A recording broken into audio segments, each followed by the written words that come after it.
ها؟ اشتغل.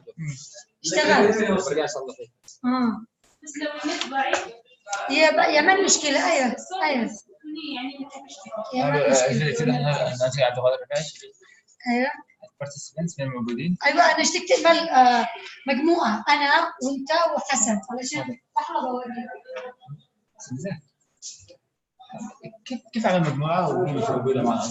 مجموعة ايوه تضيفها عشان تعملي انفيتيشن.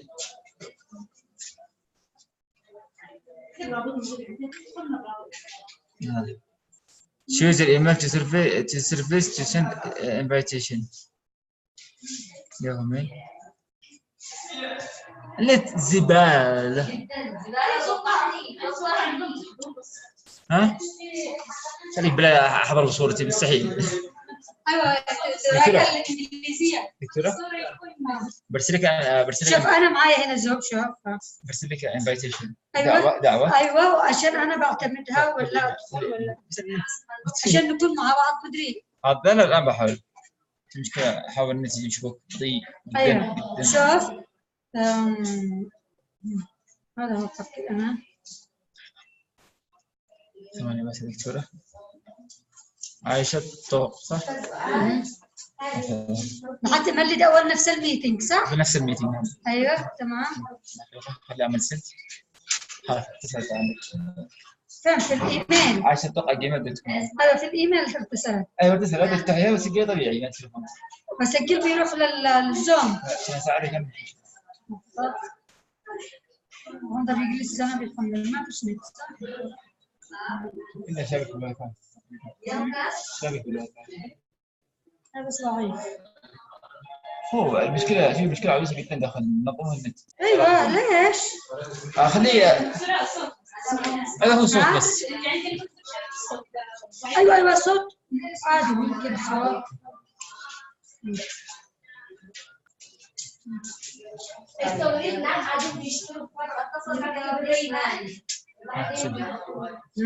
هو الإيميل غير تسهل بس إنه بطيء جدا. أيوه مشكلة والله هذه مشكلة. واحد دخل وخرج.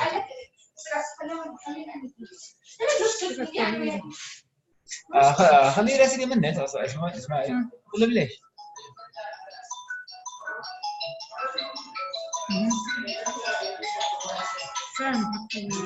قال لك في العالم كله. أيوه هذا هو. عمل على طول بيفتح لي في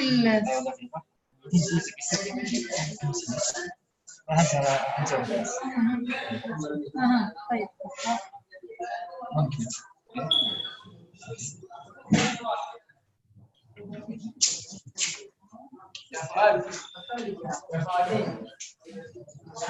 ضعيف. هذا واحد دخل.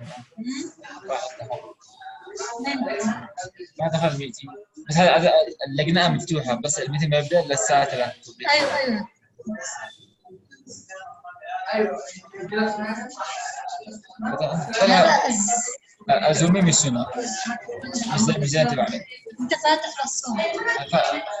أيوة أكتب الصوت. يمكن يا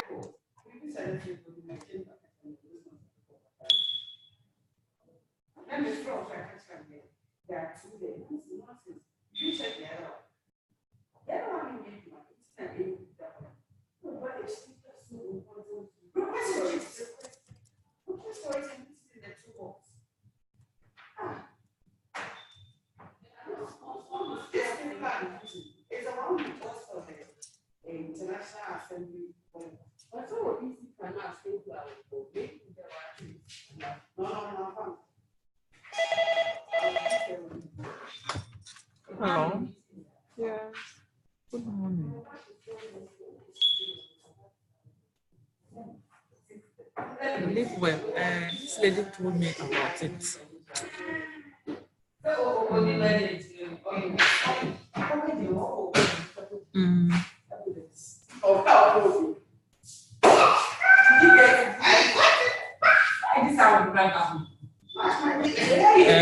SMEs, small and medium scale organizations.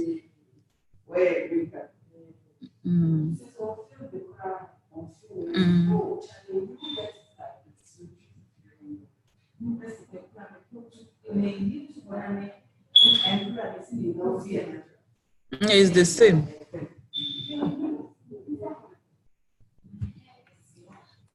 Is it the SMV one? Foster also brought it to me that has to be this one there. This one there, you have to apply. No, but the deadline is past. September. But the one that they advertised in Ghana, something Foster brought, it was 8th September.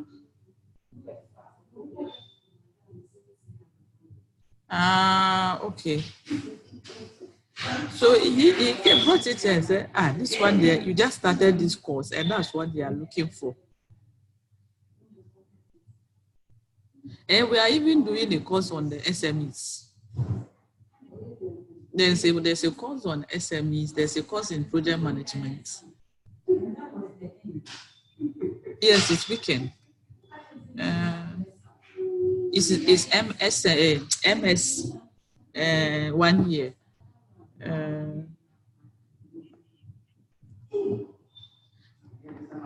Yes.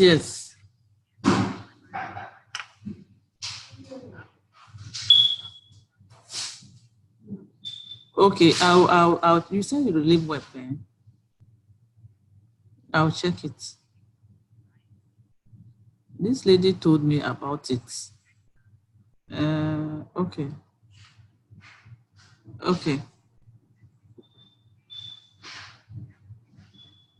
It's true. It's true. It's true.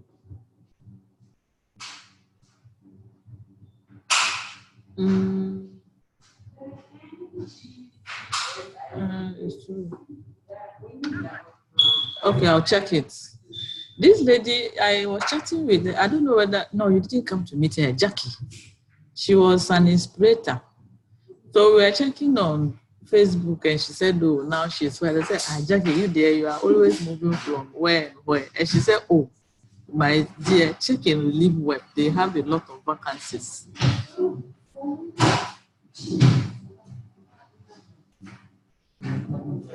Oh, but this upstairs here, we still fed up.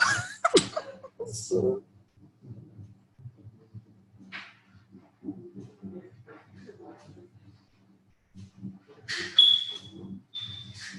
it's true.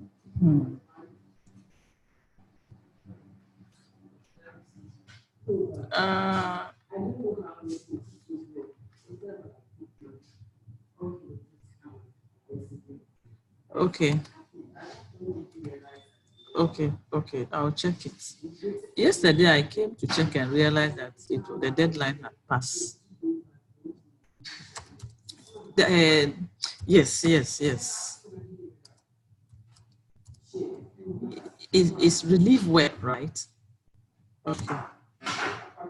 Okay, I've seen it.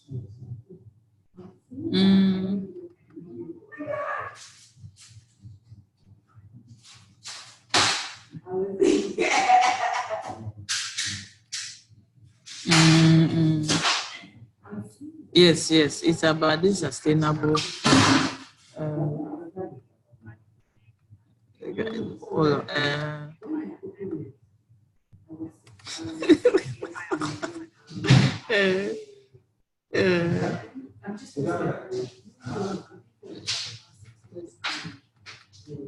yeah.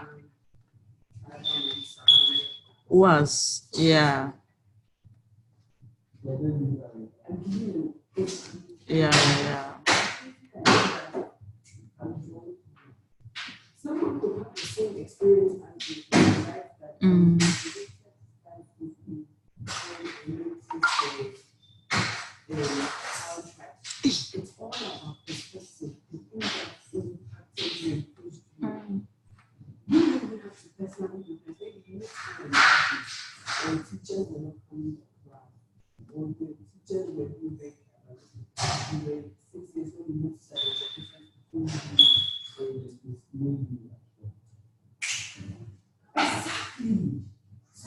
Interview.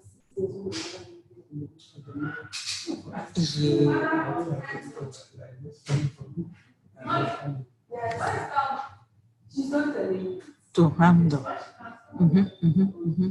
So something like that. I use 10 or 15, I get a figure because I've been that before. I'm going through some of the things that You're looking for 6,000. but the same hardships. Yeah.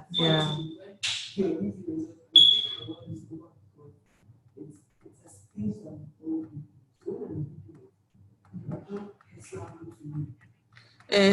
Copy the link and email to me.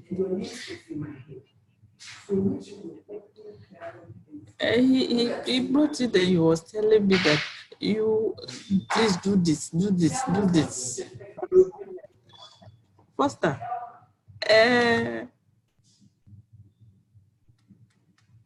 All right, thank you. Okay, bye.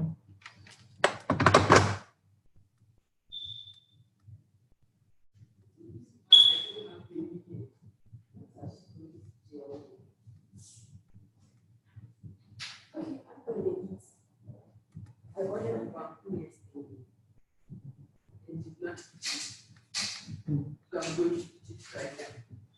I'm going to put my mouth in the microwave. Yeah, I'm going to do it.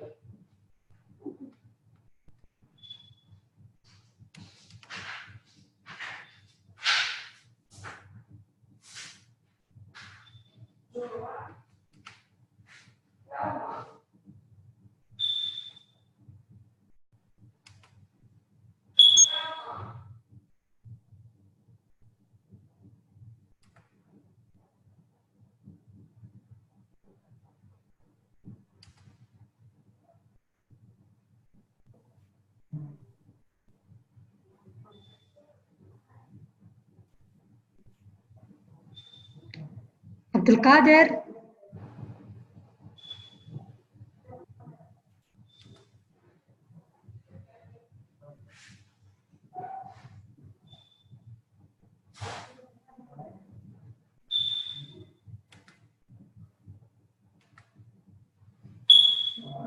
عبد القادر.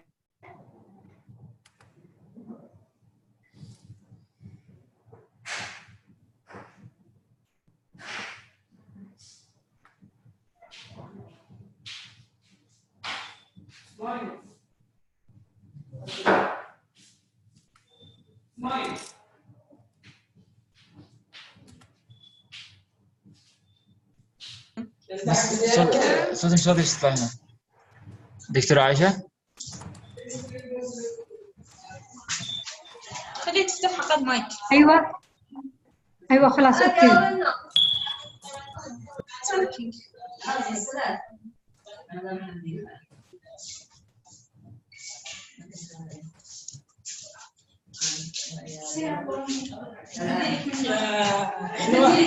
نجيب ايش بقى معانا؟ احنا بناخذ الان. ليه قلت عليها؟ ديري معشت عليها. ما دائما بس تغني. دكتورة عائشة. الا تكلمت يا ايوه عبد القادر. خلاص تمام. تسمعني؟ الان تمام. اوكي. ايوه اسمعك تمام. خلاص. يلا باي باي.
Jennifer, you better call.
How can you think in a good way? No, you don't have to think because I can already check. It's just don't do authentic things. Don't do.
I bought the Belapua active book and Pelewele. So I said, let me carry this Pelewele.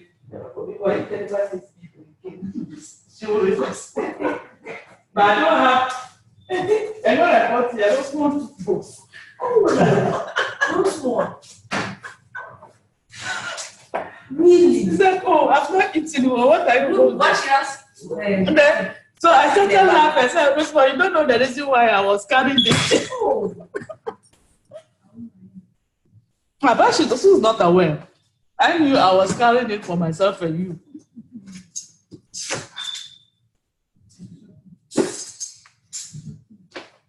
So, oh, you are going, and she has not eaten.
Good morning.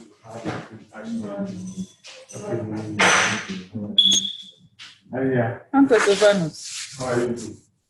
welcome back. Here with us. Our Bangladesh is not coming again. After the Bangladesh, there It's cancelled. we'll talk We'll talk. in chambers. Maybe you should send me a look. We'll talk in chambers.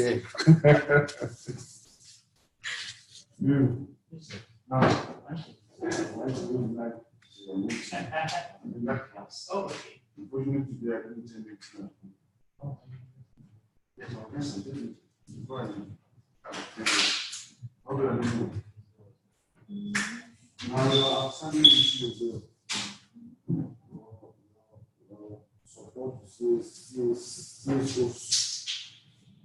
for businesses there. So we are doing the micro grant. Yes. But they are in the trade. So they will do the trade before the yes. Oh.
saw that.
Hello?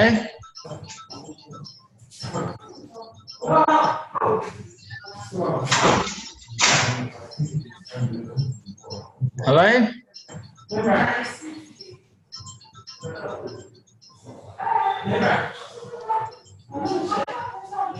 Azumi. Hello. Hello. Yes, when the webinar will start? Hello. Hello? Yeah, are you starting? I think after 1 hour and 10 minutes, maybe. Okay, no problem. All right.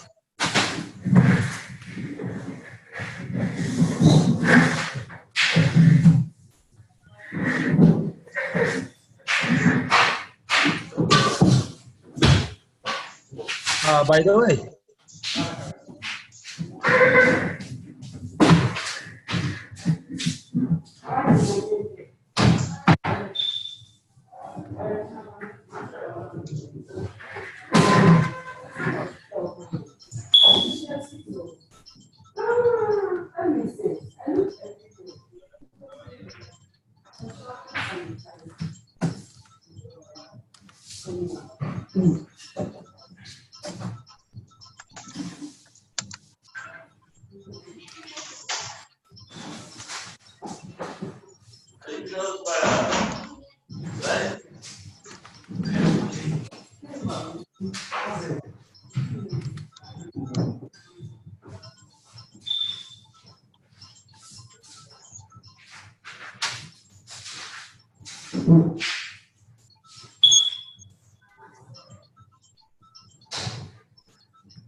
don't you have Yes, and as did you bring your brown bread?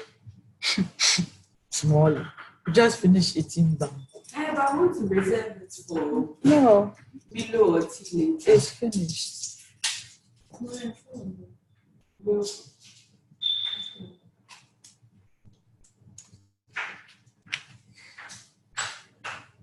No.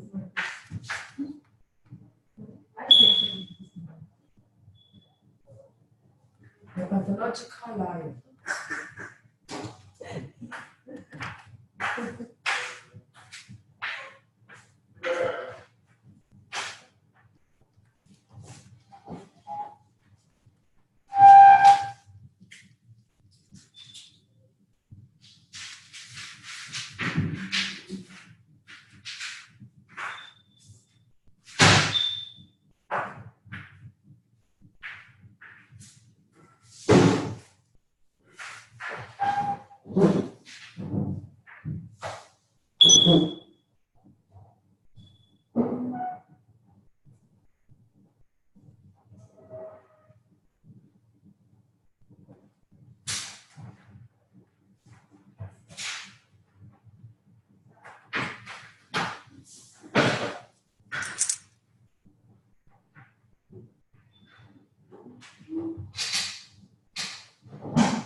The other issue is that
Wow.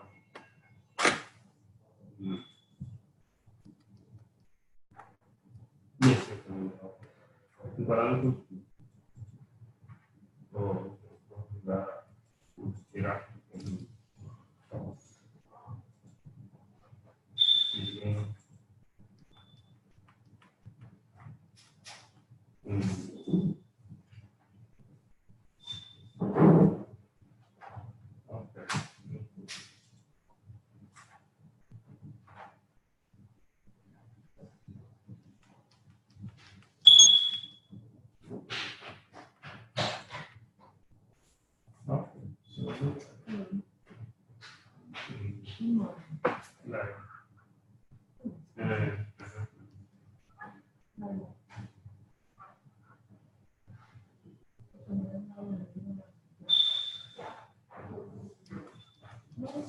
But have those directed upwards.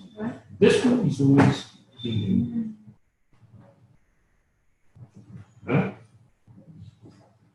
Hello. I'm asking. Is it school? You said?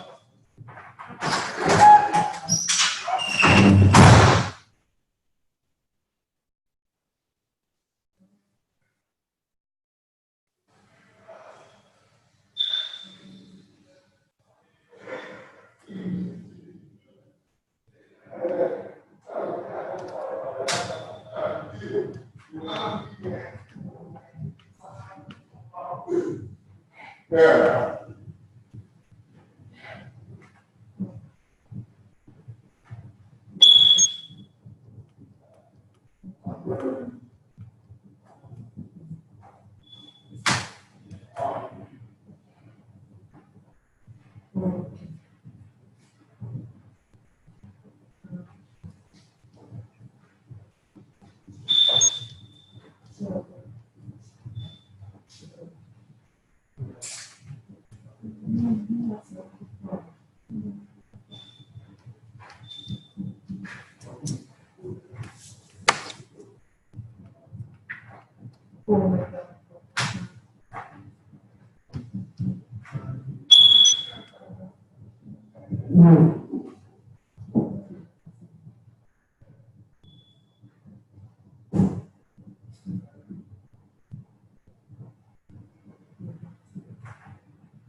Then give me one of your accounts.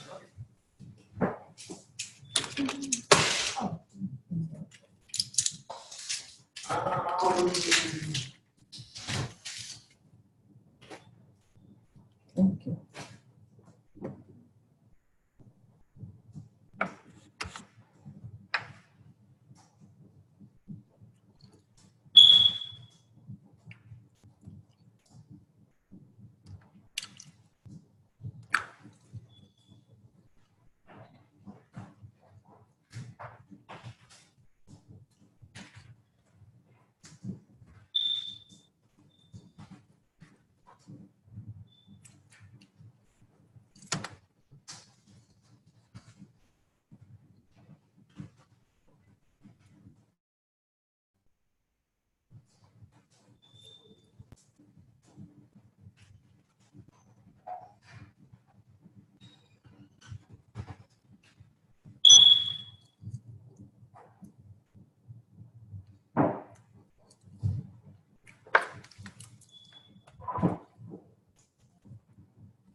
They can't tell us.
No.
Yesterday, his father was.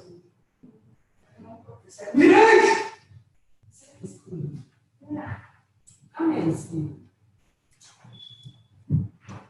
That's somebody's own.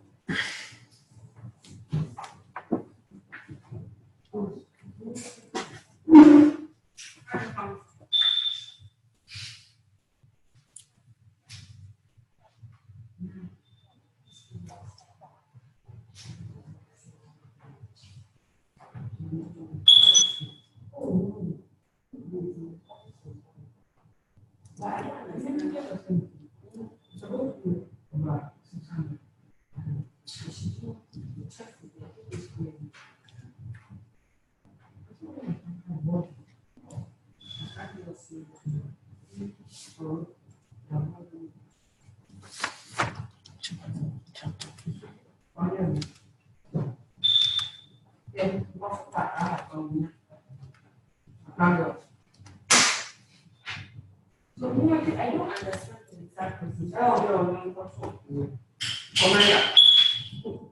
Then we will go. I want what's the name?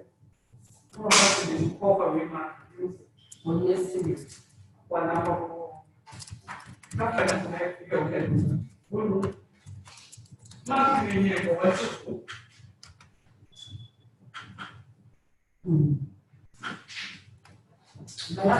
there's a big issue that I can't see because the system is difficult.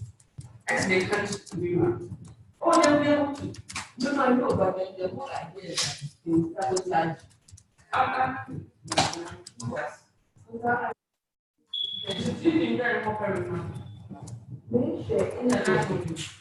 Earlier this year, there was a student that could be in India because there is no Michigan. So government will be running and you have to use markets. Hello. Good morning. Yes, I'm still trying to register, but I have difficulty.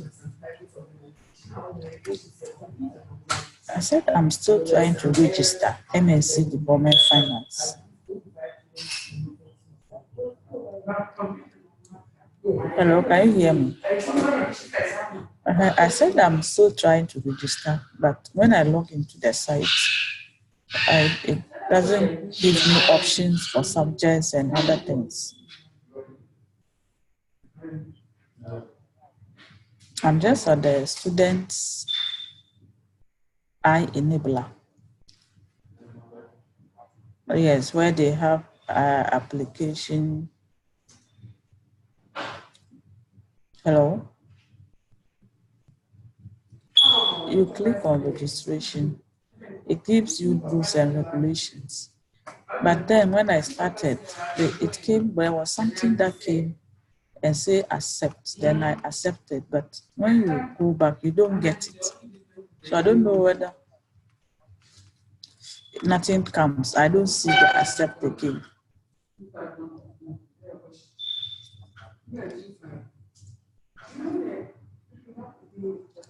Submit registration.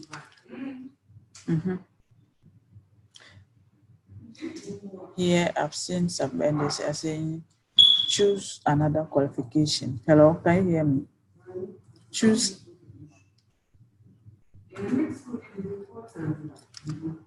I've seen choose another qualification.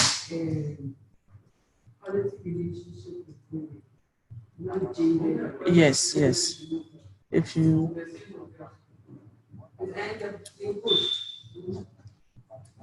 it's like a tabular form, process trial, admitted applications, and below is a list of admin.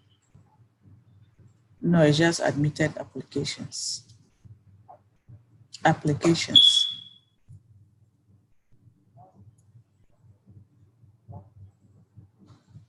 Yes, I've seen it.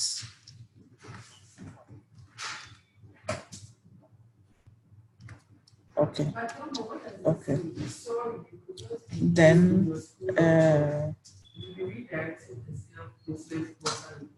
so the minimum maximum is what? Hello? Hello, yes. Okay, all right. See, okay. Okay, I think that it has now come. All right, thank you. Okay. Okay, thank you. Okay, all right. No, I have to do this and print it out. Or that, I'm sure that's the instruction, right?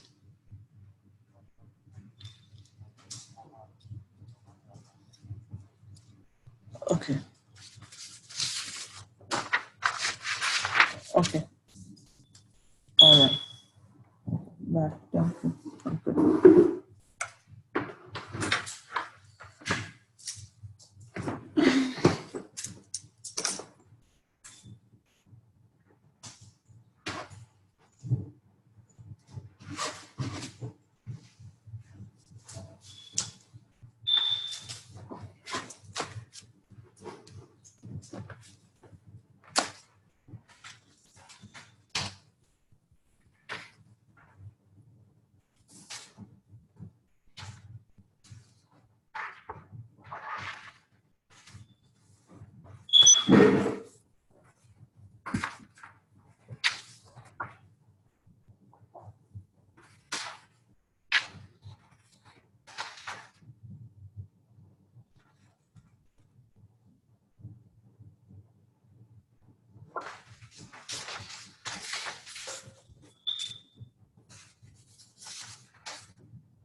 مش عارف.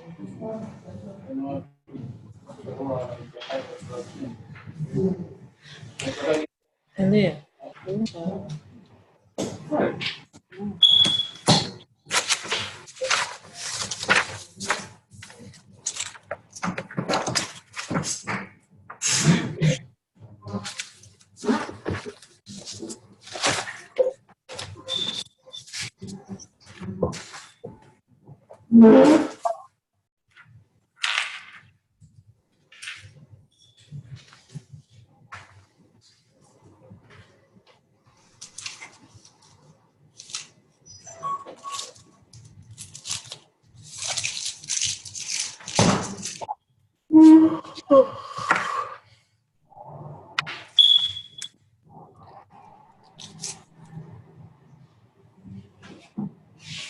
Au ndo anajiandaa. Wanajiandaa.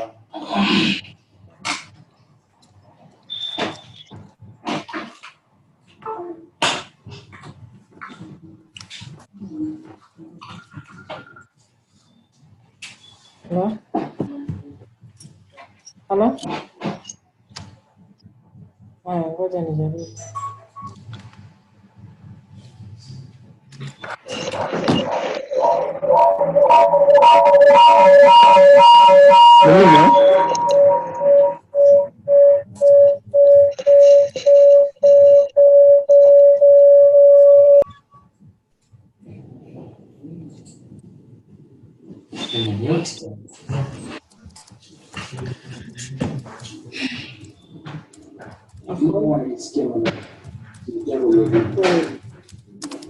Well, how are you?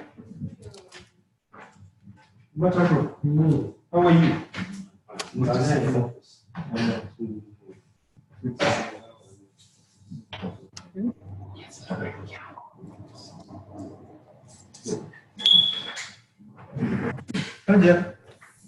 Yes, please. I can't.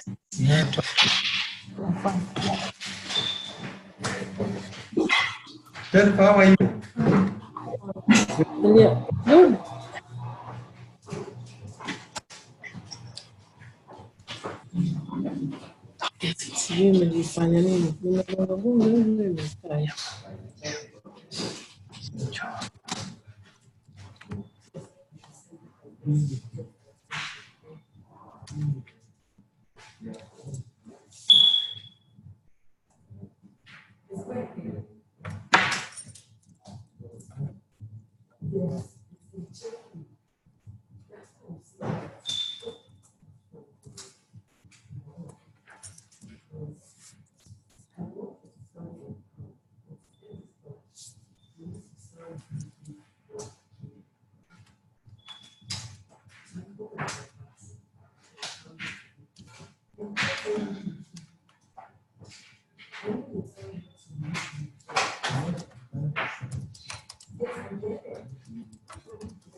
But since when did we start doing XY for the How is bright are you?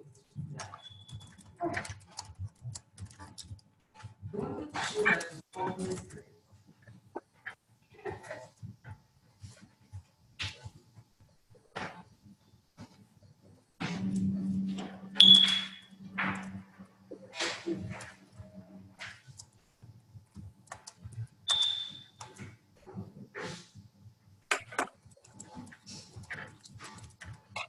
Hello? Yeah. Yes, right here. So yesterday, the thing you say you needed only the color pencil, right?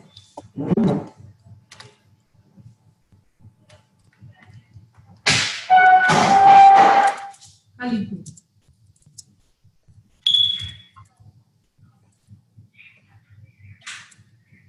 I'm not taking the invoices here.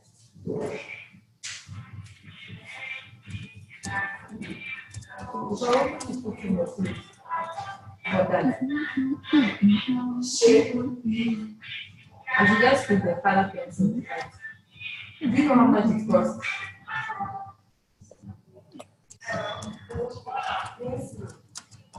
So I don't have to put it in the token because you're taking an invoice for it, right?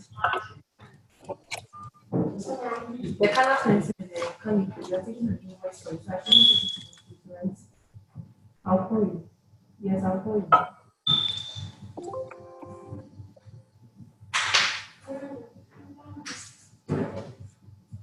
I need to shut out your school. I shut out your school. Shush. Oh, don't say that. Don't say that. Oh, that's egg, but it doesn't. Abandon from God.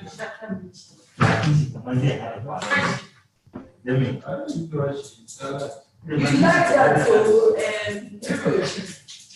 what are you saying to me? Well, I like that. It's not crap. It's not good crap. It's not good. Change. You know exactly what I mean. Change. There's no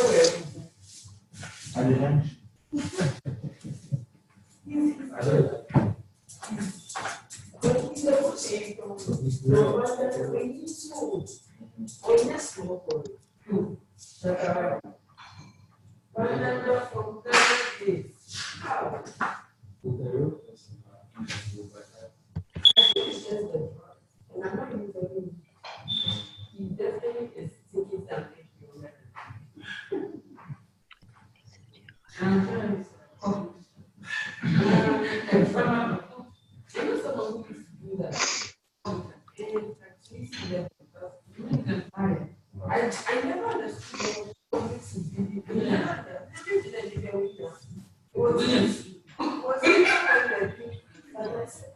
Oh, good, good, good. Great. I was wondering, so I found out that, oh, but the thing is so hard. That's what I like the way I see how many mothers brag their kids. I'm so tired of them crying. Here, make me sleep soon.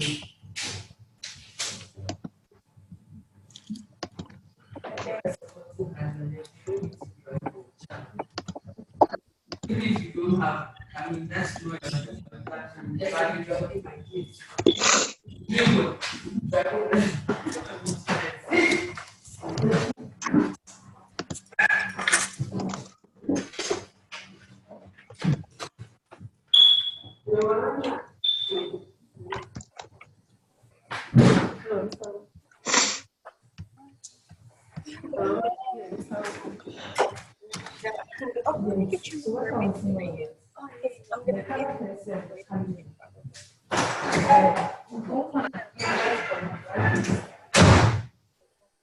Maybe you would ignore it. And I'm coming to New York on vacation because I was so neat. Like I get there, I'm going to friends and then on the 17th, my time is free. If you want to sit down and it's Tuesday, I think.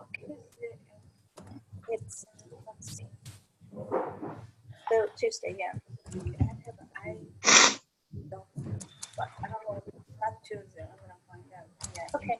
Only this afternoon. Okay, we can make time if you have time. So I get there like noon, but I will be there all day and the evening. And then yeah, maybe you can even come to Prince. We're gonna eat something, but then I have the next day, but that day's gonna be really busy. Okay, Tuesday. maybe. On the 17th. Yeah. So if you want to email me something, Yeah. That now, I'm just gonna. yeah, I don't know your email. yeah, I was gonna give you a sticky, but it's in there.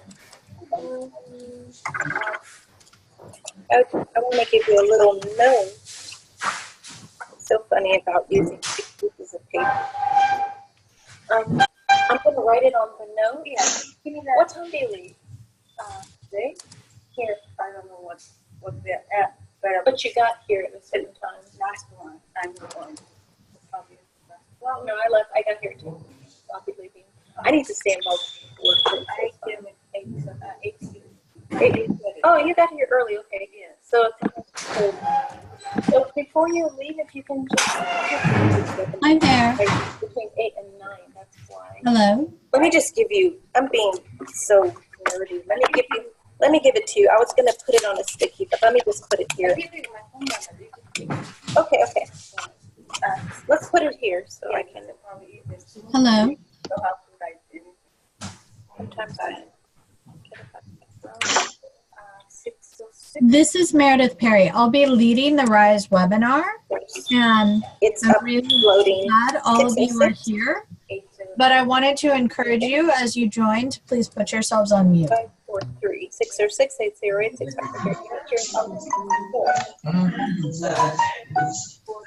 646.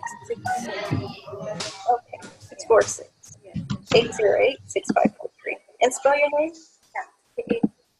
Oh, to me. هذا دخل الهوست. For example, Sonia and Abdul Kader. Okay. I'm hoping that you Yeah, there's no Y in Japanese. No, okay, so I will message you and give you my email, and then when I'm there, then we can meet and talk and Well, I don't know. I'm looking at design. yes, you're looking at Maybe, all the. I don't know. I'm looking material. Of course, yeah. And by then, I will maybe have some feedback from Tarek, the designer, and another designer. I have a few people that do this kind of thing. So short. I don't know. Yeah, and maybe I can have some other designs to show you to see if you like. But if you showed me what kind of search, then I can say, okay, let me see if I can find. So let's communicate through email, and then maybe I can get something accomplished before I see you. It's like a week from now. Yeah. All right. In case I don't see you though, between now and the time you leave, I'll message you. Yeah. Okay. Thanks, Katsumi.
Iya. Baca udah bu.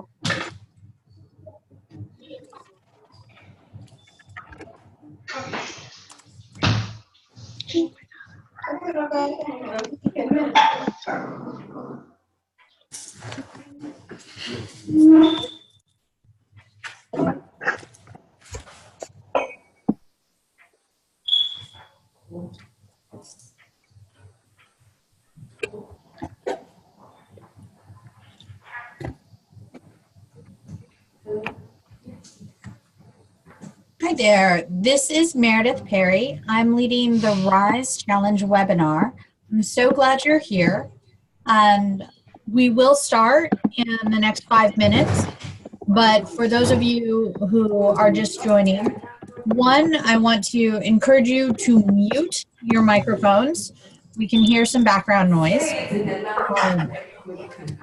For example, Azumi, I can hear you right now. Two, I wanted to. Hello, everyone. Hello. So, I wanted to refer you to a feature of the webinar, which is you are able to use a chat box. And so, as questions occur to you, please feel free to write your questions in the chat, and we will use it to answer them. So, in the meantime, we've also been collecting your questions. So, if you do have questions that you've already submitted, we'll be able to answer those. And finally, I wanted to notify all of you that this webinar is being recorded. And so if you have any concerns about that, consider yourself warned. But in the spirit of fairness, we're recording this webinar so that all the challenge competitors can view it at a later date.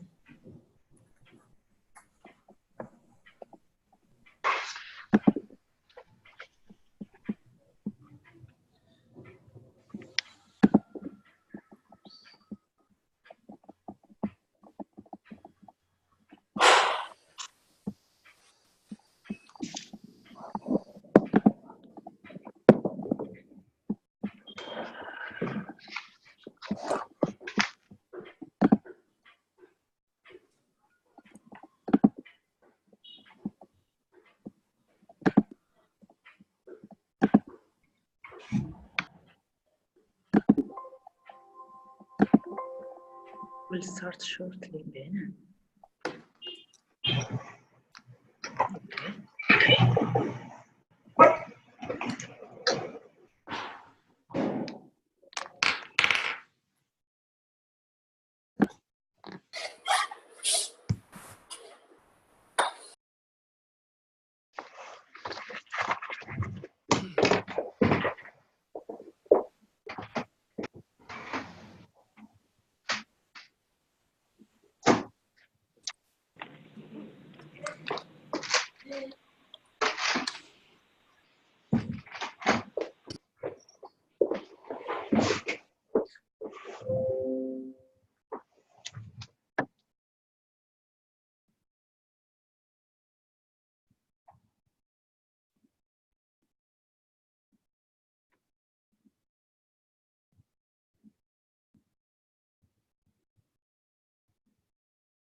I'm sorry.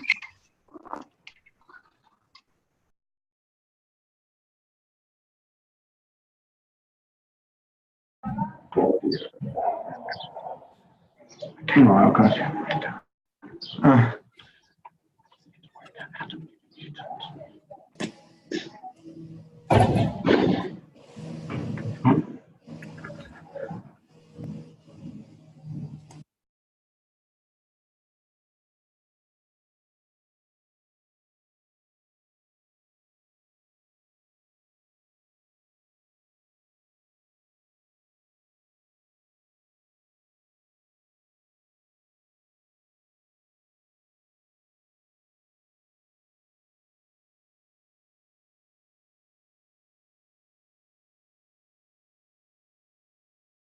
All right, good morning. Welcome to the Resilient, Inclusive, and Sustainable Environments Challenge webinar.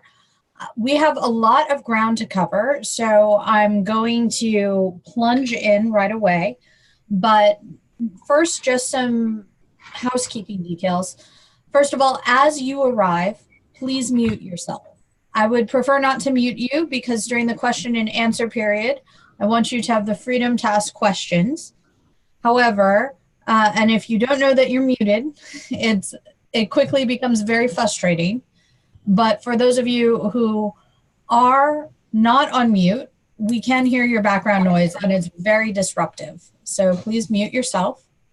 The second thing I'd like to mention is this webinar is being recorded. So if you have any concerns about that, I apologize. But in the spirit of fairness, we need to let all challenge participants be able to hear and learn from the questions being asked. And finally, I wanted to let you know about a space to ask your questions in addition to the question and answer function, and that's the chat function. So if you do a chat to me or a chat to everyone, you'll be able to ask questions. Feel free to ask questions as they arrive. And then what I'll do is when it's the question and answer period, first I'll answer the questions that have already been submitted. And in the event that you have an original question, we'll refer to those as well. Let's get started, okay? It's very nice to meet you. I'm Meredith Perry. I'm supporting the USAID team on the RISE Challenge. And now we're going to go over what that challenge entails. So first today, we're going to go over why USAID is sponsoring the RISE Challenge, some key details of the challenge, how to apply and use the application platform, and then some frequently asked questions and some new questions that may have come to you in the course of this webinar. So first, to go over why USAID is sponsoring the challenge, USAID commissioned research from the International Union for the Conservation of Nature for a program called AGENT, and to extremely quickly summarize the research. This doesn't do it justice, but you can see these slides on the challenge website. Basically, the AGENT research is to advance gender in the environment, and they've been studying, among other things, how to make the case for gender integration across environmental sectors and programming, looking at critical information gaps across environmental sectors to increase gender equality and women's empowerment, and then providing tailored technical support vis-a-vis women's leadership, economic empowerment, and strengthening livelihoods. So in the course of performing this research, IUCN looked at all environmental sectors from water, climate adaptation, gender-based violence in the environment, national resilience strategies, energy, fisheries. The whole list is there. And in the course of this research, they noticed something that seemed fairly axiomatic. And that's when the environmental conditions worsen, so does the treatment of women and girls. And this was across all sectors: fisheries, climate adaptation, energy, sustainable landscapes, forestry and biodiversity, everything. And so they decided to dig into this a little bit more deeply. And so first, to ensure that we're starting from a common standpoint, first, the definition of gender-based violence, which is that gender-based violence is an umbrella term for any harmful threat or act directed at an individual or group based on actual or perceived biological sex, gender identity or expression, sexual orientation, and or lack of adherence to varying socially constructed norms around masculinity and femininity. It's rooted in gender, it's rooted in structural gender inequalities, patriarchy, and power imbalances. Gender-based violence is typically characterized by the use or threat of physical or psychological, sexual, economic, legal, political, social, or other forms of control or abuse. And it impacts individuals across the life course and has direct and indirect costs to families, communities, economies, global public health, and development.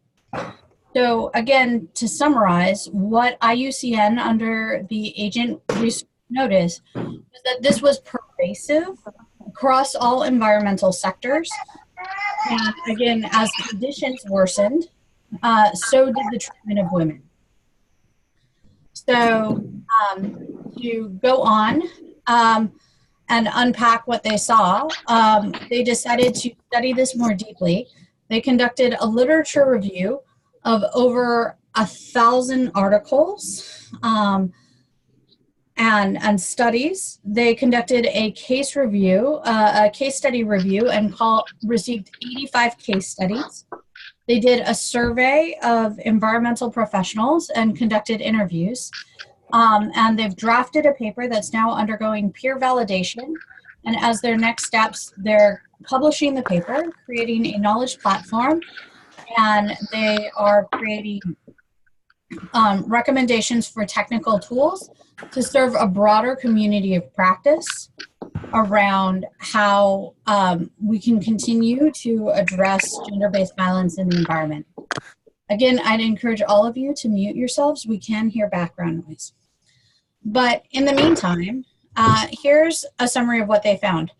Basically, they called for case studies across the panorama of environmental issues, environmental crimes, access to national resources, land tenure, climate change, extractives, energy, forestry, and biodiversity, water. You can see all of them listed here.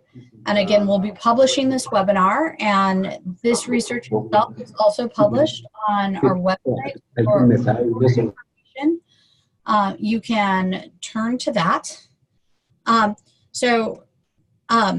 Again, it came from across the panorama of environmental sectors, and they looked at the different types of violence that were embodied in the case studies, whether it was sexual, economic, physical, legal, social, even cybercrime. And as you can see, there is broad and diverse kinds of violence across the case studies that women, girls, and other vulnerable populations were experiencing.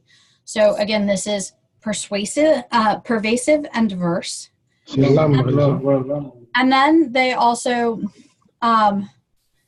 shared some survey results, and basically of the people they surveyed, 59% shared that they have observed gender-based violence in project implementation.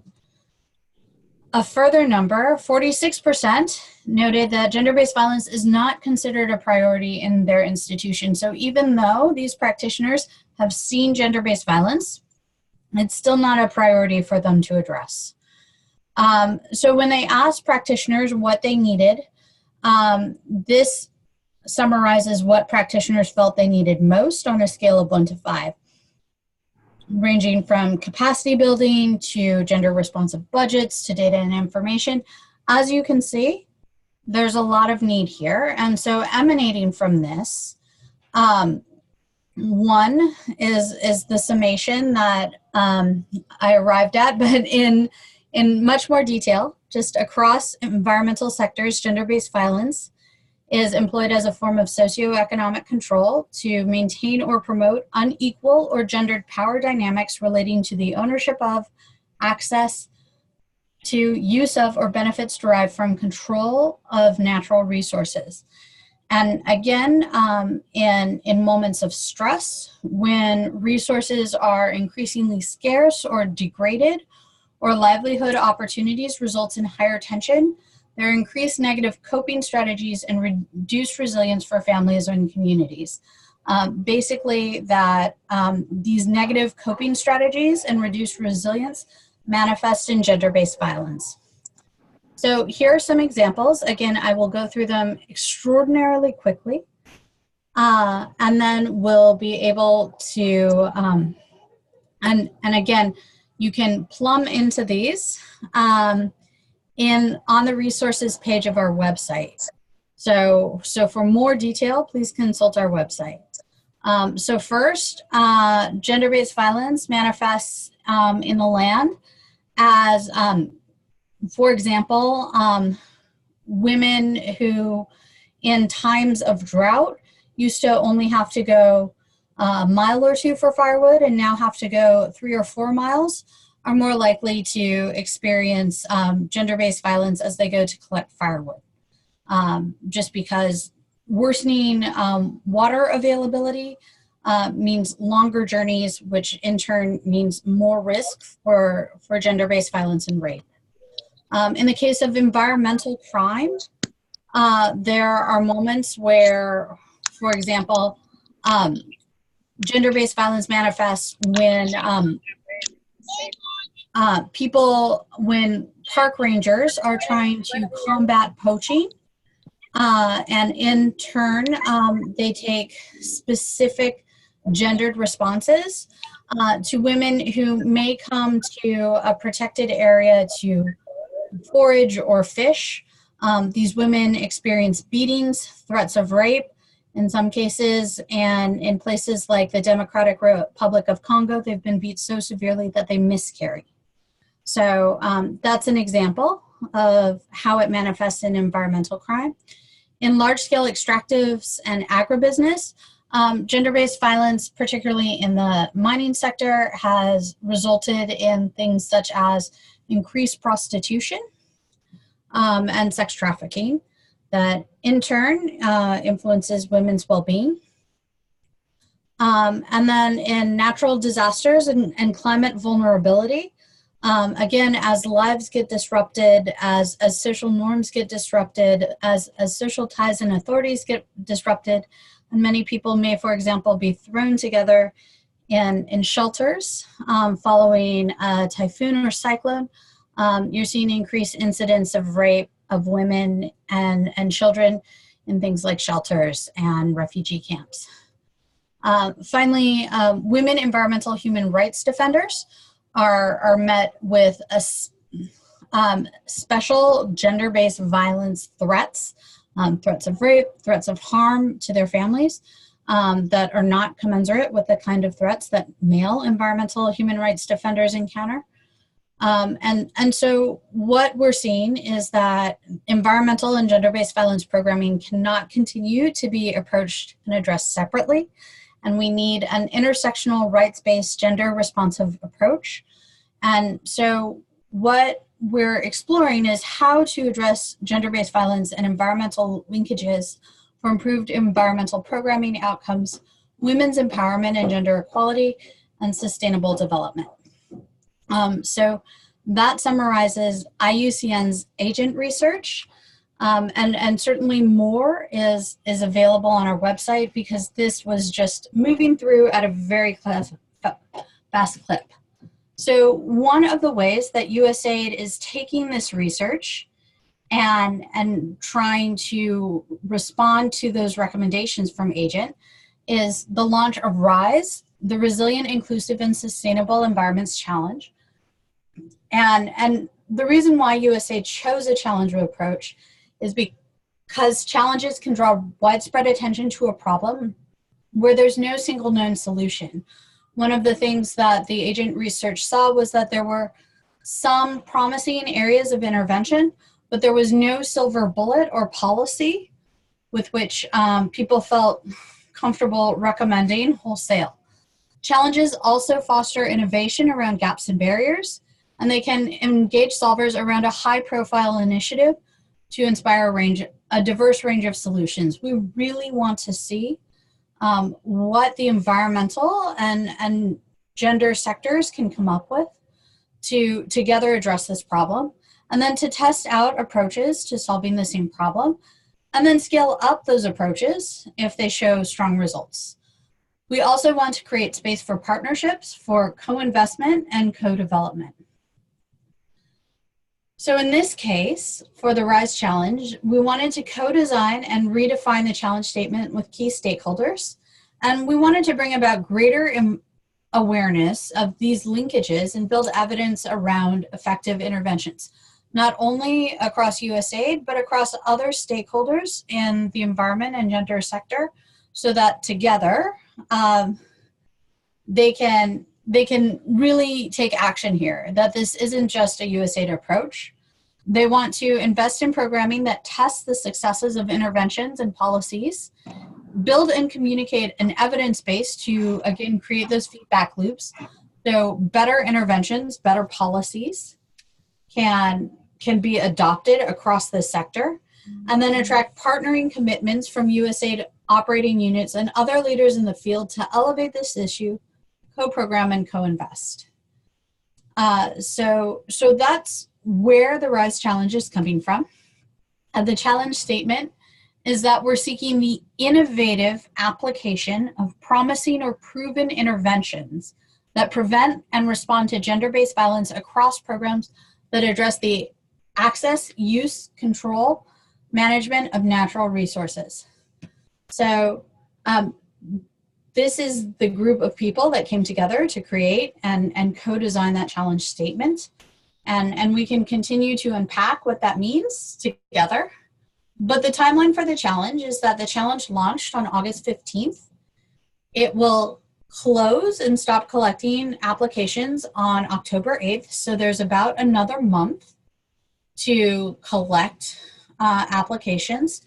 From there, we'll take about a month to judge the applications, and the winners will be announced at a November USAID conference, followed by about 2 years for grant implementation. So what does this look like? The RISE Challenge is offering up to 8 grants of $100,000 to $300,000. We'll unpack the eligibility requirements around those grants. Implementation periods of between 12 and 21 months. And you can get a grant sort of from 2 different angles. The first angle is adding a new gender-based component to an existing previously funded project. So if this is something that you want to try out in an existing project and you have the support of the original funder to do this, we really encourage you to apply for funding and see what it might mean to incorporate these kinds of efforts.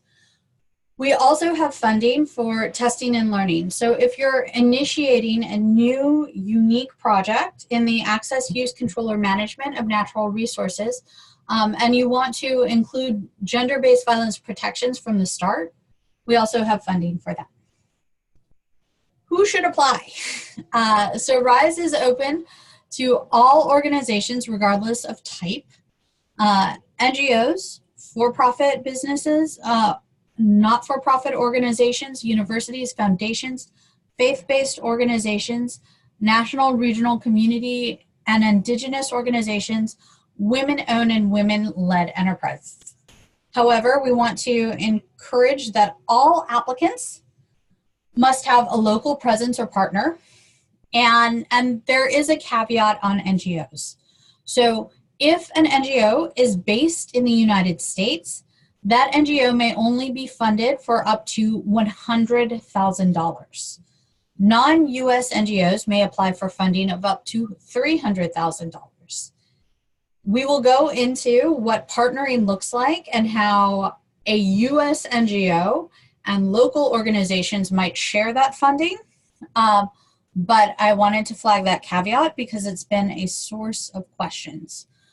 We also wanted to encourage implementing partners, environmental and conservation organizations, gender organizations, youth, indigenous, and local organizations and research institutions to apply.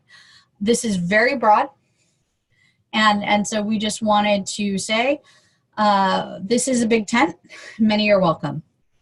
So to be eligible, you can be of any size or type. However, you can't be a political party, a government or individual. You have to have a partnership model that locally and strategically combines the expertise and resources of environmental, gender, and gender-based violence in local organizations. So we want to see all three pieces of the puzzle represented, that you have that local presence, knowledge, and expertise and buy-in, that you have the environmental expertise to achieve environmental outcomes, and you have the gender and gender-based violence expertise, so that you are not only protecting or mitigating gender-based violence, that you're actively improving the situation from the status quo. You must have a local presence or partner in a USAID country. You must be serious about sharing and institutionalizing learning across the grant cohort with USAID, with your organizations and across the sector.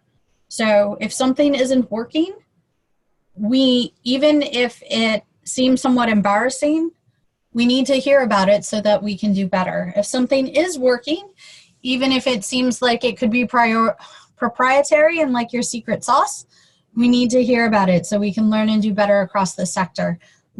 A big motivation behind this challenge is sharing learning and the results of this experiment together.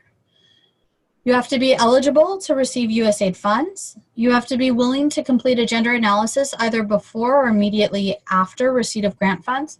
And you have to be able to submit complete topical applications on time and in English. So you know our evaluation criteria. An expert judging panel will assess the rationale behind your intervention.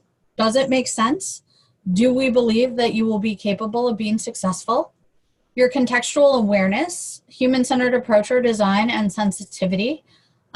Basically, this is a tender area where social norms are frequently enforced or disrupted in ways that can really expose the people that you're working with. And we want to make sure that you're thoughtful about that and have a plan. Your approach to monitoring, evaluation, and learning, your partnership plan and organizational capacity, your pathway to integration, so basically how you intend to integrate your findings across projects, your organization, and the sector. And based on this criteria, we'll evaluate all incoming applications, and no more than the top 20% will be invited for interviews at the end of October. A technical evaluation committee will select 8 grantees on the basis of both their application materials and their performance in the interview. So that's how you go from being an applicant to being an awardee. And what we're really looking for is applicants, so just some examples of what might make for a strong application. We're looking for applicants who apply proven or promising practices from other sectors to the access, control, and management of natural resources. So, for example, a healthy masculinity training that may have worked in the health sector, that training could be adapted to train male fishermen to reduce incidence of sex for fish. We also want applicants who want to newly introduce gender-based violence programming into a new or existing natural resources project, but haven't yet had the resources or the remit to incorporate this programming and measure results. And we want culturally aware, human-centered, and sensitive approaches. We're going to see people at their most vulnerable or at contentious moments, and we need to make sure that our grantees aren't proceeding like bulls in a china shop and disrupting things without regard for the populations they're working with. Again, as I said, we want applicants who are really serious about sharing and institutionalizing learning. This is not a competition or a grant agreement where we're going to support people sort of sheltering their failures or making their successes proprietary. A big part of this challenge is learning and sector-wide change. And finally, should you identify something that is going wrong, we want you to be adaptive. We want you to course correct and to be able to respond to this. If something is going right, we want you to reframe the focus on the successful practice. We are not wedded to doing what you set out to do so much as doing the right thing. Just to speak to the incentives, there's the grant funding of $100,000 to $300,000. There's free attendance at a Washington, D.C. USAID conference in November that will include an award ceremony, networking and mentorship opportunities, the ability to attend relevant panels, and sessions with peers and challenge administrators to deepen skills around grants management, communications and outreach, systems mapping, collecting and communicating evidence, learning, and impact. We're going to have quarterly evidence, learning, and impact sharing sessions to relay findings, and then you'll participate in a capstone evidence, learning, and impact activity to communicate what insights ought to be carried forward in future programming. We're really excited that the grantees in this, again, will be thought leaders, and we want to showcase your ability to be leaders in this space. So where to find more resources? Here is the website. And on that website, you'll find research on gender-based violence in the environmental sector, including the research that I referenced earlier. The co-design report from the challenge, so you can get more insights from what other leading stakeholders in the sectors have said, and extensive resources from the public health sector on gender-based violence and social norms interventions that are proven and promising. So if you're looking for a sense of what has already been tried that we know has worked well, and how you, and to sort of have a clearinghouse of those approaches so that you can think about how they might adapt to the environmental sector, that's where you'll find it. Okay. Again, here is the website. And now I'm going to shift to how to apply. So when you go to the website, this is the website, you'll see this button that says apply now. You click the button. From there, you'll go to another page, another website that you'll see up here. But if you click this apply button, this will take you into the application platform. The application platform will first make you fill out an acknowledgements and eligibility form prior to letting you begin your application. So first, you have to fill out this acknowledgements and eligibility section, and you see this grayed out program evaluation and needs assessment question. You cannot access that until you fill out the acknowledgements. So that is the next step. And the application form will force you to be complete. So let's say you try to submit something, it will, but you haven't finished filling things out, the platform will flag whether answers are incomplete or unacceptable. So for example, on the acknowledgements and eligibility, basically you need to answer yes to every single question before it will let you proceed. And you'll see in orange over here, this question must be answered yes to be eligible to proceed. They will flag in orange the answers below and correct them.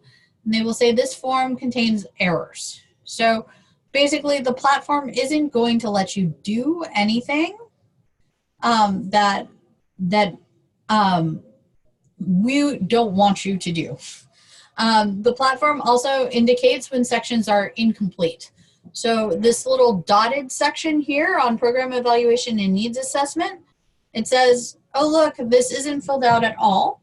This green half circle says this is partially filled out but is incomplete.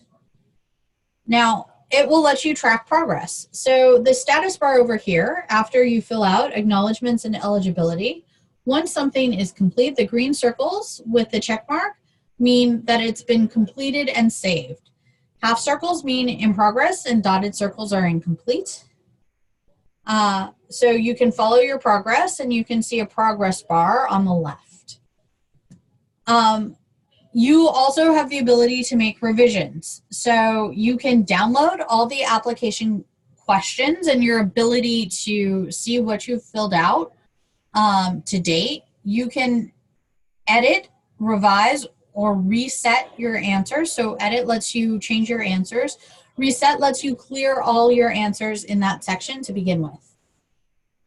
And then to submit your application, once an application is complete, all the circles will have green check marks, and the review and submit button will become green and clickable.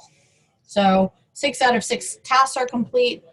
All of those check marks, review and submit. Once you submit your application, unless we won't be able to recall it. So you really need to stand by whatever you've written here.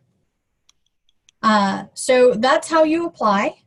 Now we're going to segue into frequently asked questions and try to use the remaining time for what frequently asked questions entailed. Again, I'm going to first answer what's been submitted on the platform before reviewing the questions that have been submitted in the chat. So first of all, if you're looking for more answers to more questions or and these answers to these questions, following this webinar, we'll post all of these answers under the frequently asked questions section on the website. So the first question is, do you need 3 letters of support in addition to 3 past performance references?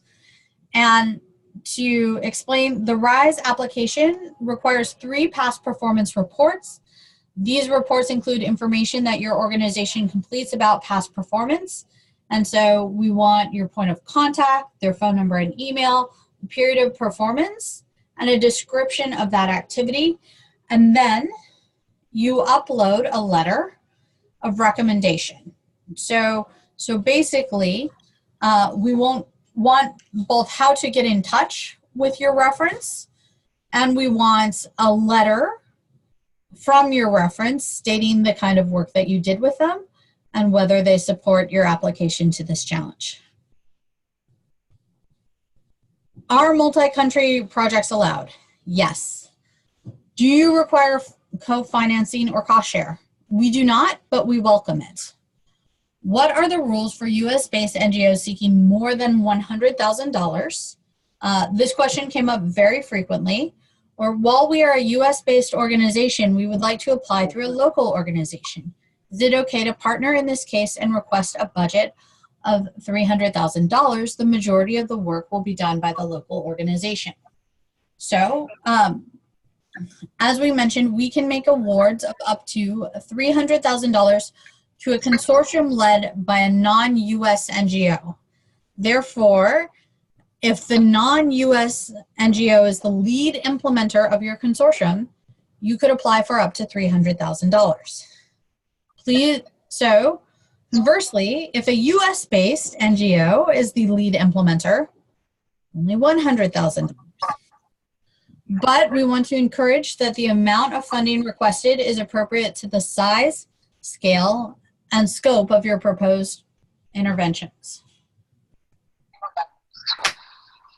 The next question is, in considering concepts for review, gender-based violence can entail many aspects. Would RISE accept a proposal that addresses water, sanitation, and hygiene activities which lead to better health outcomes for women and children? And we just want to encourage that to the extent that your proposal addresses the access, use, and management of natural resources, it's eligible. So as long as it relates to the access, use, and control of natural resources, it's eligible. Your announcement mentions innovative methods and ideas. Can we assume that tried practices that work in multiple parts of the world, but those that address most vulnerable women, are okay to propose? And we really want to encourage you to review the challenge statement, which says that we're looking for the innovative application of promising or proven practices. So So I think that perhaps this person misread. Would our application be strengthened by partnering with a local environmental organization? If we are to submit a WASH proposal, would it be all right to partner with a local WASH organization?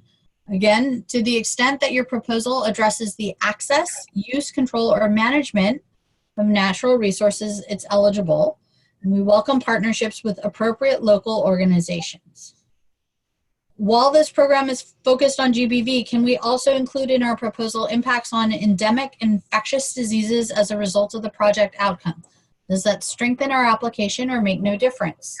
A related question was, can Women's Self-Help Group be involved as beneficiaries of the project? We want to remind everyone that we're not in a position to comment what makes specific proposals stronger or eligible.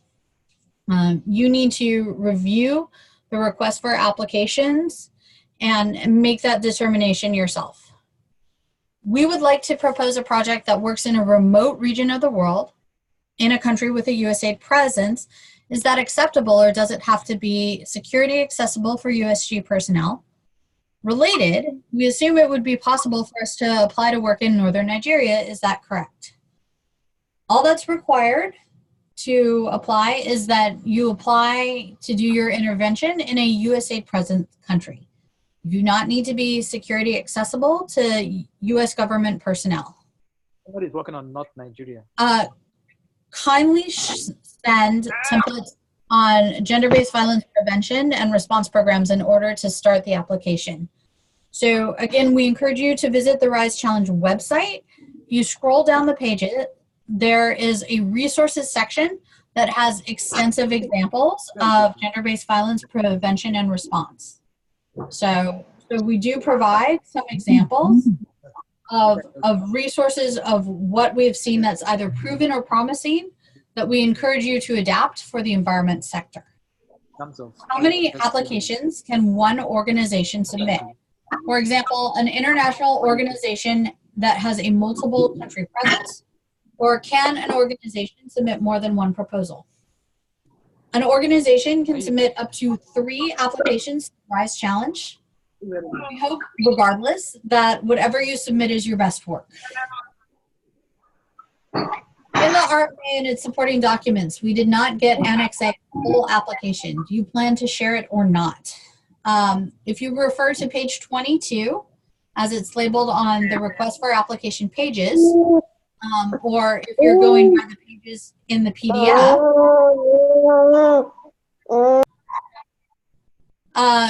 you will be able to see the application questions. But we want to remind you that applications must be submitted via the online platform. We cannot accept paper applications. But if you want to look in advance, you can certainly look in advance at the questions on the RFA. Noting PIOs are ineligible. Is it acceptable for a PIO to be part of a partner structure? We want you to know that we've released an amendment to the request for applications, and PIOs are now eligible. You can see that amendment via that link. It's also posted on the competition website. Can an organization partner on more than one proposal? Yes, an organization may partner on multiple proposals. For the challenge approach of developing new programs on page 9 of the RFI, please confirm if the RISE Challenge funding can be used to integrate a GBV component into a new environment program, or if it needs to be the entire new program. So the funds may either be used to integrate a new GBV component into a new environmental program, or an entirely new program. The RISE Challenge grant funds are supplementing another environmental program. Separate accounting is required.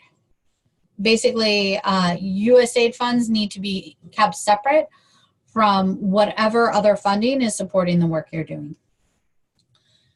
Regarding the requirement, the RISE Challenge requires supporting documentation to verify partnerships. What type of supporting documentation is required? In the case of integration into existing programs approach, is the fact that partners already implementing a program would need to be complemented by the RISE Challenge enough to demonstrate an existing partnership, or is a formal letter or MOU necessary? A related question, the RFA mentions that applications should include verified partnerships with stakeholders such as environmental organizations or groups, local or indigenous community groups, gender, GBV organizations.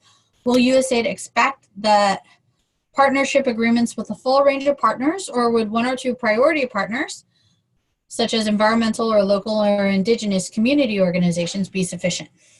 So, to answer the questions, RISE requests applicants to submit supporting documentation to verify partnerships. Examples of supporting documentation could include, but are not limited to, a letter affirming your partnership or an MOU. And as far as the number or quality of partnerships, applicants should arrange the partnerships that they believe will make their proposal both successful and competitive. There is a RISE initiative funded by USAID in Niger and Burkina Faso. Is this RISE RFA related to that? No. The RISE Challenge is an independent challenge and is not connected to USAID Niger and Burkina Faso. The RISE Challenge is funded by USAID's Office of Gender Equality and Women's Empowerment based in Washington, D.C. The list of eligible countries includes Nicaragua, El Salvador, Guatemala, and Honduras. However, there have been recent limitations on some funding to those countries. Will RISE fund proposals if they have partners in any of those countries? Related, the eligibility criteria include no geographic restrictions. Are Central America's Northern Triangle countries eligible for funding under this mechanism? The RISE Challenge cannot fund projects taking place in El Salvador, Guatemala, Nicaragua, or Honduras. How many projects USAID fund? More than 8, but how many? The RISE Challenge intends to fund up to 8 grants. The call for proposals is worldwide or for a particular region. The call for proposals is worldwide, but grant implementation must take place in a country with a USAID presence. The RFA does not refer to any particular geographic area of focus. Does USAID have priority geographic regions that applicants should be aware of? No. How many countries will be selected? Any USAID presence countries are eligible, but up to 8 grants will be made. So it's less about the country and more about the project. Is India a priority nation? There are no RISE Challenge priority countries. Can government, private, or NGOs be collaborated with the program? Yes, however, government entities may not apply to the RISE Challenge. Are applicants only required to sign Annex D? Yes, all certifications that require signature are in Annex D. What are the costs the budget would not cover? The applicant's budget should, to the best of their ability, reflect the estimated costs to implement the proposed intervention. All proposed grant activity costs must be within normal operating practices of the applicant and in accordance with its written policies and procedures. Lastly, all costs included in the budget must be reasonable, allowable, and allocable as defined below. In preparing the budget, the following cost principles should be considered. Allowable costs are those strictly for the achievement of the project and which are not subject to any restrictions or limitations on the award. Allowable costs are those which are incurred specifically for the attainment of the objective of the grant, and reasonable costs are a cost that is generally recognized as necessary and would be incurred by a prudent person in the conduct of normal business. How will you report to USAID about funds use? How often? The RISE Challenge anticipates awarding fixed amount award grants. Successful applicants will be required to submit technical and cost reports in accordance with the terms negotiated and mutually agreed upon in their respective FAA grant agreements. What will the banking requirements be to receive the money? Successful applicants may be required to open a separate bank account to manage RISE grant funds. Will there be monthly, bi-monthly, quarterly, semi-annual report or another period of time on the project presented and its progress? Successful applicants will be required to submit financial reports and technical reports in accordance with the terms negotiated and mutually agreed upon in their respective FAA grant agreements. The budget template is provided in Word. Can the budget be prepared and submitted in Excel? Yes, it can be prepared and submitted in Excel. Is the funding one time or as installments? In installments. Are administrative costs to be included in the budget? Yes. Can the fund be used for field studies? The RISE Challenge is seeking to fund promising or proven interventions that prevent and respond to gender-based violence across programs that address the access, use, control, and management of natural resources. We welcome innovative interventions that utilize a variety of proven or promising methodologies. However, RISE will not fund interventions that are strictly research-focused. Can the fund be used for building construction, such as an aquarium shed, net mending shed, or purely for the purpose of the project? The RISE Challenge will not fund any construction. Is there a review process while the project is going on? RISE will review all technical and financial deliverables in accordance with the terms of the grant agreement. Additionally, the RISE Challenge will provide tailored technical assistance and support to successful applicants during the implementation of their project. If yes, what is the interval between two review periods? The review process will be determined by the terms of the grant agreement. Do we have to submit a yearly audit report? Audit requirements are determined by your organizational type and the amount of U.S. government funding you receive annually. The expenditure threshold for which audits are required for foreign NGOs is spending $300,000 or more in a given year. The threshold for U.S.-based NGOs is spending $500,000. This threshold amount includes total funding from the U.S. government. Is there a specific budget estimate for subheadings, such as honorarium, consumables, contingencies, travel, fieldwork, organizing expenses, etc.? No, however, the applicant's budget should, to the best of their ability, reflect the estimated cost to implement the proposed intervention. All proposed grant activity costs should be within the normal operating practices of the applicant and in accordance with its written policies and procedures.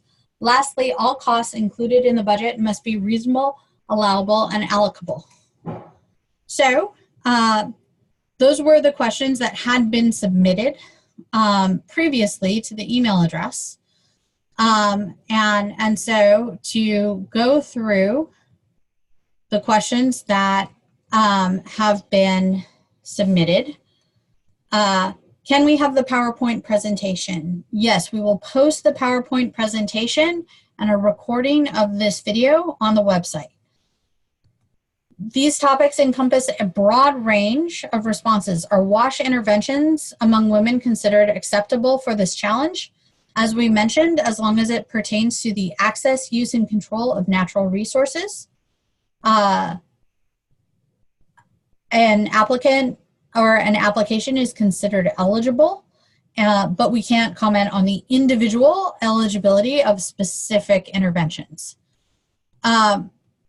So the question is, so the funding is not for new research or to create a completely new project, but just for the integration of GBV considerations or practices into new planned activities.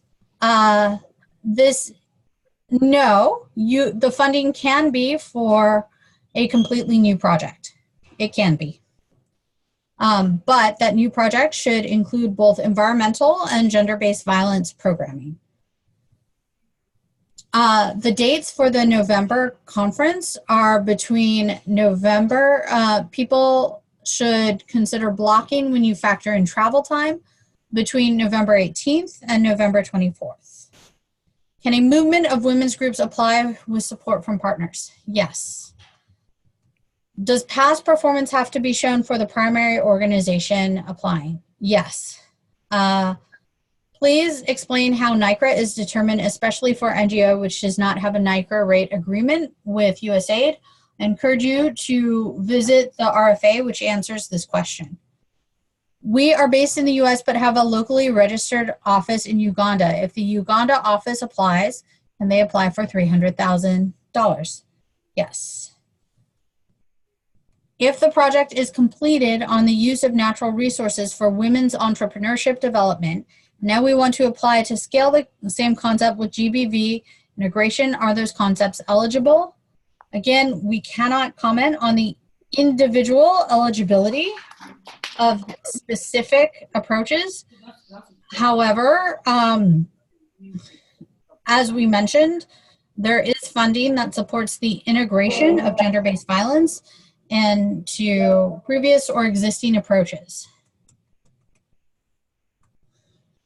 Yes, programs in Haiti are eligible. I would have to go back and look at whether USAID currently has a presence in Bolivia to know whether it is an eligible country. However, there is a list online of USAID eligible countries, and I can investigate that. Does a reasonable cost involve the cost of salary for staff working on the project? Yes.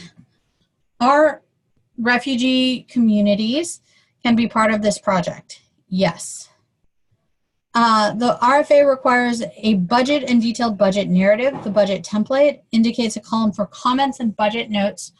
Are applicants required to provide short budget comment notes, the budget, and also a separate detailed budget narrative? Yes. We want to understand both how discrete costs are being used, as well as an overall picture of how you will intend to use this funding. How can we ensure we are applied and considered in the application process? When you complete your application and submit it, you will receive a confirmation email that says, congratulations, you have completed your application for the RISE Challenge. We will be in touch should we require additional information from you. So hopefully that is sufficient verification for you. Let's see. For a US-based NGO, the max is $100,000. Can that case be for a US-based for-profit as well? Yes. The limit is either for NGOs or for-profits. The limit is $100,000. You mentioned that a partnership model needs to include both gender-based violence and environmental expertise. Does that mean specifically that we'll need to have a GBV-focused organization plus an environmentally focused organization, or is having expertise on the team of a multi-sectoral NGO sufficient? All we want to see is credible expertise. So while we can't comment on individual partnering or teaming structures, as long as you have the partnership and staff to deliver a gender-based violence and environmental approach, we will be supportive. Can a startup with no previous project experience, can a startup apply with no previous project experience in GBA specifically? I suspect that that's GBV. Yes, although we're not in a position to comment on individual eligibility or success. Can one NGO apply for this funding opportunity without any partnership from another organization? One NGO can certainly apply. However, we encourage you to review the scoring requirements, where we're looking at both your ability to deliver what you say you are able to deliver and the kind of partners, expertise, and access you will engage via this project. So you believe that your single NGO can effectively deliver all of these things, by all means apply. Being we are a local NGO, can we rely on the performance from our previous funded INGOs? We mean performance certificates. Yes. Okay. Is environmental migrants an eligible issue? Yes. So now I have answered all the questions that are in the chat. If you feel as though I've given you an insufficient answer, please feel free to rephrase the chat. We also have 6 more minutes. If you'd like to unmute yourself and ask a question, if you'd like to submit other questions via the chat, I want to be able to answer your questions. Can we apply with no previous project about gender-based violence? Yes, you may apply. Can we propose 3, e.g. food, health, and wash? Again, I am not in the position to tell you what you can and can't do. However, I encourage you to be focused on the access, use, and control of natural resources. Is creating a guideline, if successful, would be something relevant? I'm not sure I follow that question. However, we do want to use these grants to be able to extrapolate to future programs, projects, and activities and interventions in the environment sector. What might be some recommendations that other programs, projects, interventions could use in the future. So yes, we are hoping that learning guidelines recommendations would emanate from these projects. To confirm again, it is not possible to propose a project in Guatemala, Honduras, and El Salvador. Can one NGO apply for funding opportunity without any partnership from another organization? Could you please clarify again? Yes, one NGO can apply for this funding without any partnership. However, partnerships are something that are scored. So should you not have a partnership, you may be scored more negatively. The project results could be oriented to inform policies. Yes, to speak to the goals of this challenge, we do very much want the project results to inform forward-looking policies for both USAID and other organizations in the sector. That is part of the path to integration scoring in the application and how we'll be looking at your willingness to communicate and share learning. Is there a threshold on how much must constitute personnel costs, e.g. 30% of funds? No, however, we will be looking at cost reasonableness and the balance of your budget will be something that will be part of the grant decision-making process. Can you shortly explain about the past performance report? Yes. There is a section in the application that asks for 3 past performance activities. It requests the name of the organization, a point of contact at that organization, and how to get in touch with that point of contact, and a summary of the activities that you undertook doing that work. It also requests you to upload a letter from either the organization that you served or the organization that you partnered with, describing your performance and supporting your application for the grant. In case we need some further clarification or support, how can we get that? This is the Q&A period, and so I'm afraid that this is your opportunity for further clarification. If you have technical issues, we can provide tech support issues on how to file and complete your application. Is the translation proof-ready application in English required? Proofread, okay. Is the translation proofread application in English required? We encourage all of you to the extent possible, to share your application with someone who is a comfortable and confident English speaker and writer. While you will not be evaluated on the way that you speak English, your grammar, your syntax, you will only be evaluated on the quality of your ideas. It is easiest and best for everyone to hear and understand those ideas if it's written in good English. And so we encourage you to seek out proofreading or translation if those are services available to you. I saw this question but missed the response. For the letters of reference and past performance, are these necessary for the entire consortium or only the lead applicant? There are 3 spaces for letters, and we encourage you to decide who among the consortium and the lead applicant should submit these letters. Can it build on an intervention that is ending by December 2020 by introducing innovations? Yes. Our license is in Arabic. Is that okay? Yes. Those support letters need to be transferred into English. Yes. Can you have one or more sector to focus on in access or use of natural resources? Yes. It is now 9 o'clock. I thank all of you for joining me today.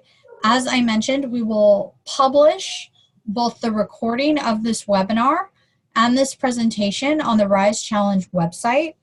I wish all of you the best of luck. This is important and exciting work, and we look forward to reading your applications. Please be well.